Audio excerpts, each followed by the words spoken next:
Chapter 796. It's been a while since this happened. I thought it was an illusion, but to think it's real is astonishing. The somber ash grey Paleta castle, the extinguished stove, Kishir from that day. Yudhir looked down at the sword in his grip, then clenched his teeth tightly. Everything around him seemed to melt into a blur. In the midst of his fragmented and flowing memories, Yudhir found himself almost instinctively plunging his sword into the heart of that man. Uff. A warm liquid, the only source of warmth in this cold and dark place, gushed forth. After a momentary glance at the fallen man, he discarded his sword and turned, heading for the secret passage. But when he came to his senses, Yudhir found himself once again facing that same man. It's been a while since this happened. I thought it was an illusion, but to think it's real is. Staring blankly at the man's face, Yudhir raised his sword once more, bringing it down over the man's smiling visage. Again, everything seemed to end.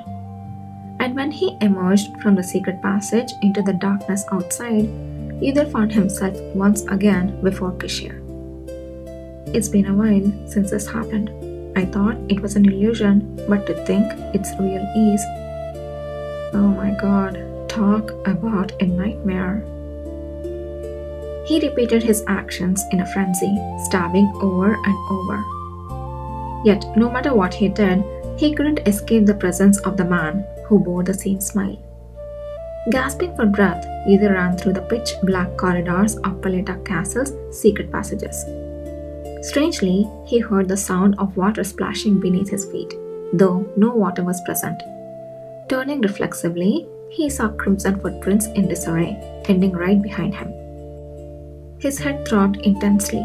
Ignoring the sticky liquid clinging to and dropping from his shoe soles, he kept running forward, no longer looking back. Where must he go to escape this place? Where indeed? Then, in the midst of the darkness, he collided violently with someone. Caught off guard, he nearly rebounded, but the other person quickly grasped him, pulling him close. Yudhir struggled instinctively, trying to push the other away, but their strength was unexpectedly formidable. "It's okay," whispered a gentle, familiar voice close to his ear. "It's okay." The repeated whisper sent shivers down his spine. Only then did Yudhir cease his struggling. The arms embracing him felt strangely comforting, like a protective barrier. "Do you recognize me?"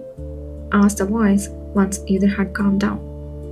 He ceased his labored breathing and lifted his head, which had been buried in the other's chest. At first, he couldn't make out the other's face in the darkness of the passage, but as he blinked, his vision gradually cleared, as if black ink was being washed away. A sharp jawline, red lips, pale smooth cheeks, long eyelashes framing glass-like eyes that gazed into his, and the golden hair just like the one he had seen fading beneath his sword moments ago. Yudhir stiffened and tried to push him away, but the other grabbed his wrist and brought it to his face. "Here, feel for yourself." The overlapping hands fluttered above the other's face. This direct approach surely made the other's presence known to Yudhir. Initially, Yudhir just let his face be touched, shrinking his fingertips as the other led, but at some point, his hands became free. Yet he continued to gently caress without realizing. The man allowed Yudhir to touch his face anywhere, obediently bowing his head. When Yudhir brushed against the soft eyelashes, they curved beautifully. The plump lips were no different. Strangely, it felt familiar, but the sensation was still too vague to grasp. Suddenly, a warm breath laced with laughter escaped through the man's lips. Unable to understand why he laughed, Yudhir stopped his hand, prompting the man to speak. "Do you remember? I have touched you like this before. ... Back then, and even now, we are following the same path. Perhaps this is what it feels like to know who the other person is just by the touch of fingertips." At first, Yudhir didn't understand the meaning. But those words, like the last drop in a full cup of water, slowly awakened Either's blood consciousness. Either slowly and awkwardly opened and closed his eyes. Then he finally gazed straight into the eyes of the man before him. Kishir? Finally, even though it is a dream. Despite his hoarse, almost torn voice, the man smiled gently, softening his brows. Commander? No! Yes. The man overlaid his hands on Either's, which still rested on his cheek, tilting his head. It's me. His eyes, filled with tender blurriness, disappeared behind the lowered eyelashes, and his lips pressed firmly onto the palm. Either then realized that the drenched blood had somehow vanished completely. What's this? Why am I here? Earlier, it definitely wasn't this place. Dreams are like that. You don't dream because you want to, nor avoid because you don't.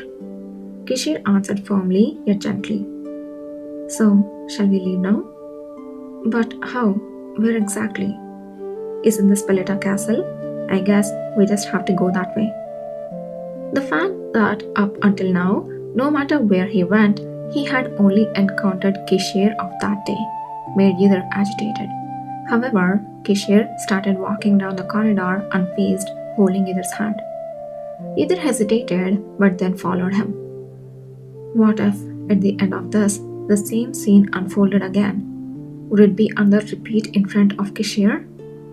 As Either gripped the hand in the pitch-black confusion, Kishir turned his head. He spoke as if knowing why Either was acting so. It's all right, whatever awaits us at the end. ... I won't be the one to let go of this hand first. In response, the man's fingers intertwined tightly with Either's. The strength and warmth of the firmly held hand captivated Either, making it impossible to pull away. With each step forward the end of the corridor, the surroundings grew increasingly hazy, but it no longer felt like a dark maw about to swallow him. Why, he wondered. The answer came surprisingly easily. This time, it wasn't just him alone. There were two of them. ... Either softly opened his mouth, inhaled, and opened his eyes. The first thing he saw was the flame of the burning magic stone staff. As he blankly stared at it, a voice came from beside him. Did you sleep well? Commander? Yes. The man, who has been embracing Either from the side, pressed his lips to his cheek and lightly rubbed his forehead. His eyes, as if having just woken up from a shaded sleep, looked languid.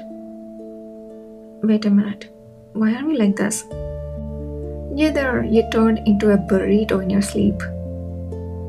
Either blinked and suddenly felt as if he'd been doused with cold water, jolting awake. He quickly sat up and looked around. No, it's okay. You guys can be snuggly all you want. What happened? I thought I just closed my eyes for a moment in Paleta. No, in the dream. The commander... Yes, we were connected in the dream, just like last time. Although Either was the one who had the dream, Kishir responded calmly, as if wondering why Either was so surprised.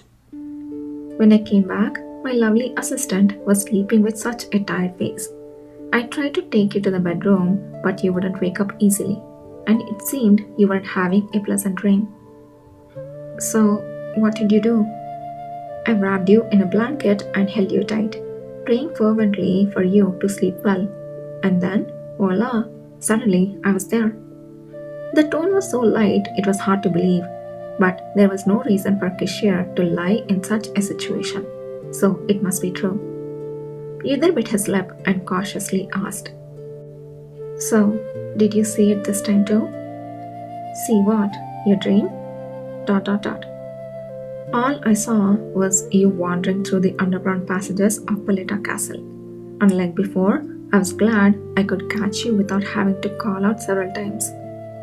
That meant Kishir hadn't seen the scene of himself dying. Either exhaled deeply, relieved. That's fortunate. Even if one knows about it through words, seeing such a scene directly is decidedly different. Moreover, this dream, it felt similar yet entirely different, distorted in a new way. It felt less like reviving forgotten memories and more like only glimpsing shattered fragments. Even now, awake from the dream, all that remained was a faint sensation of seeing Kishir that day and the dreadful feeling of wandering through the passage. There was no sense of gaining new information or feeling like any gaps had been filled.